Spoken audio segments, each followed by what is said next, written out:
I've been trying to find the right place to start this.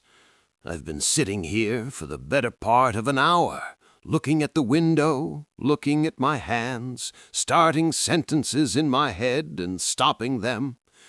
My name is Robert. I'm 89 years old, and I've been a quiet man my entire life. I don't mean quiet the way some people mean it, gentle, thoughtful, a good listener. I mean quiet in the way that kept people at a distance without my ever intending it. Quiet in the way that made rooms feel smaller. Quiet in the way that, over time, told the people closest to me that what they were feeling wasn't quite worth the disruption of saying something about it. I didn't know that's what my silence said. I thought it said, "I'm steady, I'm here, I'm fine." But that's not what my daughter heard. Her name is Caroline. She's 61 now, lives about 4 hours away, calls on Sundays mostly. The calls are polite, warm enough. We talk about the weather and her garden and sometimes her work. We don't talk about the years. We've never talked about the years. And I'm 89 years old, and I don't know how many Sundays I have left, and there are things I need to say somewhere, even if it's only here, even if she never hears them. So that's what this is. I grew up in a house where silence was the default language. My father was a man of very few words, not cold exactly, just contained. He'd come home from work, wash up, eat, sit in his chair. He expressed approval through the absence of criticism. He expressed love through the absence of leaving. I understood that as a child. It was just how men were, how fathers were, and I carried it forward without questioning it, without realizing I was carrying anything at all. I married Eleanor in 1959. She was 24, I was 26. She was warm and expressive and laughed easily and said what she felt without much hesitation. I think I loved that about her. I think it balanced something in me that I couldn't balance myself. We had Caroline in 1963, and then a son, William, 2 years later. I worked, I provided, I came home every night, I fixed things when they broke, I showed up to the things a father was supposed to show up to. But I didn't talk much. Not about feelings, not about the things that mattered underneath the surface of daily life. Eleanor would try sometimes. She'd sit across from me after dinner and start a conversation that was really an invitation, a door she was holding open. I'd answer, briefly, practically, and the door would close. She stopped holding it open as often after a while. I noticed, but I didn't know what to do about it. I didn't have the words, or I thought I didn't. I think now that I had them, I just never learned to trust them. When Caroline was about 9 or 10, she went through a period of having bad dreams. She'd wake up in the middle of the night and come to our room. Eleanor would get up with her, take her back to bed, sit with her until she fell asleep again. One night Eleanor wasn't well, had a fever, was already sleeping fitfully. Caroline appeared in the doorway, and I got up instead. I took her back to her room, tucked her in. She looked up at me and said, "Daddy, will you stay?" I said, "You're fine. Go back to sleep." And I went back to bed. I don't know why I remember that so clearly, out of all the nights, all the moments of her childhood. But I remember the way she looked when I said it. She didn't argue, she just nodded and pulled the blanket up herself. She was 9 years old, and she already knew not to push me. That should have told me something. But I was 36 years old, and I thought that's what strength looked like. Not feeding fear, not coddling. I didn't understand then that she wasn't asking for protection from the dark. She was asking for company in it. And I left her alone then, alone. I've left her alone in a lot of ways since then, not on purpose, never on purpose. But purpose doesn't change the effect of a thing. There was a year. Caroline must have been in her mid-30s when something happened with her marriage. I don't know the full details. She didn't tell me, and I didn't ask. I knew something was wrong. Eleanor knew something was wrong. You could hear it in Caroline's voice on the phone, a tightness, a carefulness. Eleanor would call her more often that year. I could hear them talking sometimes from the other room, long conversations, the kind with pauses and low voices. I never got on the phone. I told myself she had her mother. I told myself I wouldn't know what to say. I told myself she'd come to me if she needed me. She didn't come to me, and I let that be her choice, without understanding that it was also mine.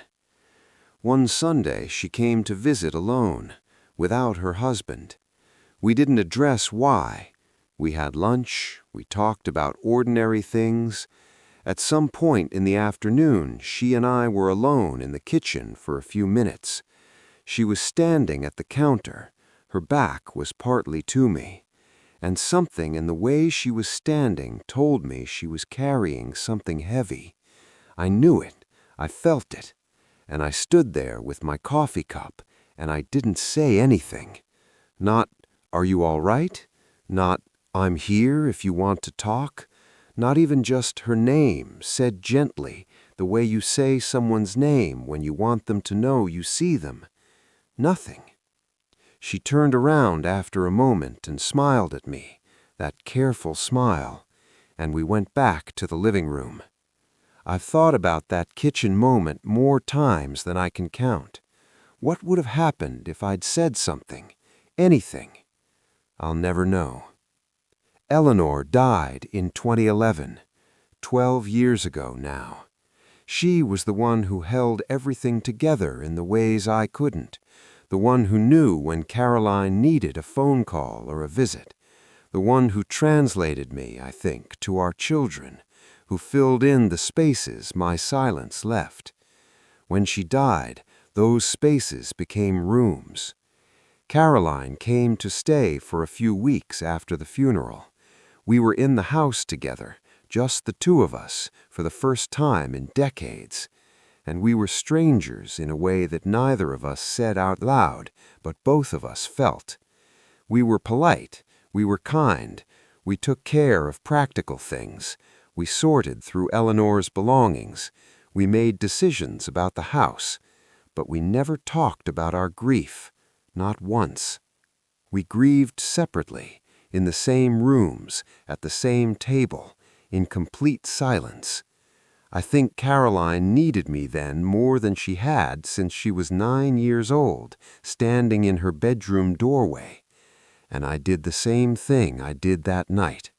I said, in my way, without words, "You're fine, go back to sleep." She went home after 3 weeks, called the following Sunday.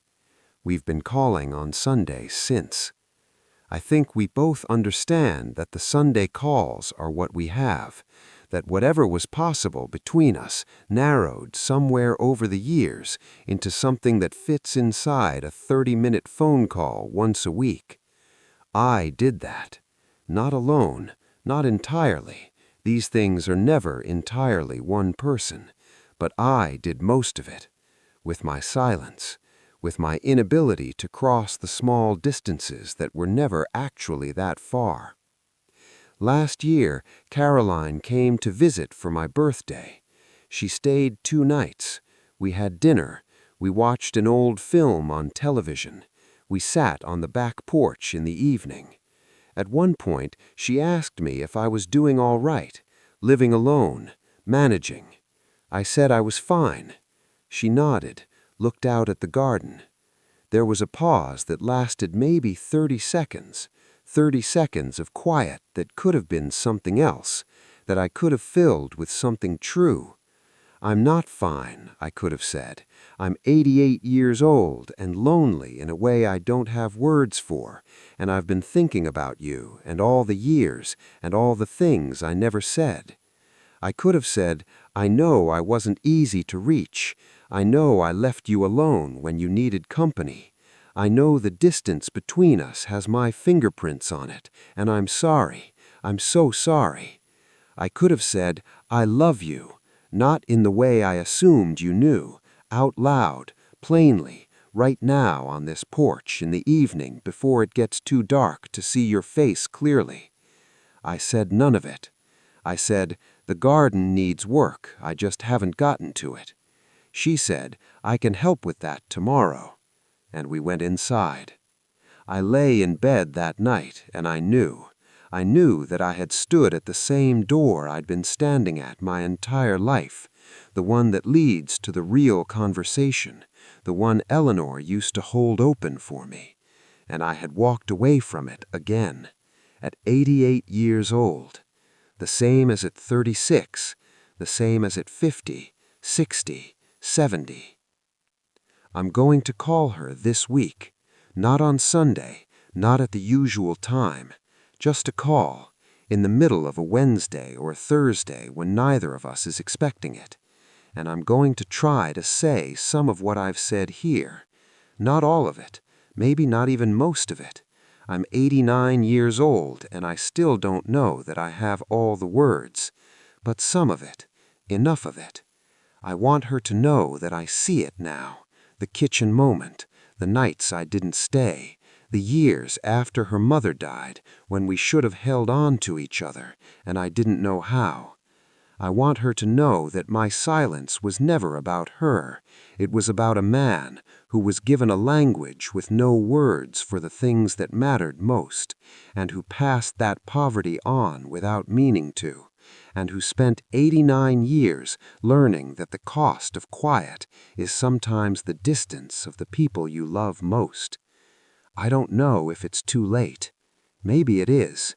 Maybe the Sunday calls are what we are now, and that's how it will stay. But I'm going to try, because I'm 89 years old, and I've been quiet long enough. And she deserved more than what my silence gave her.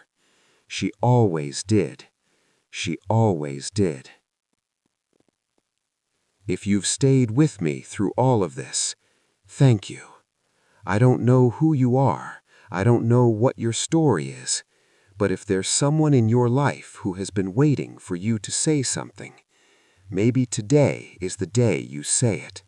Not for them, for both of you. That's all I wanted to say.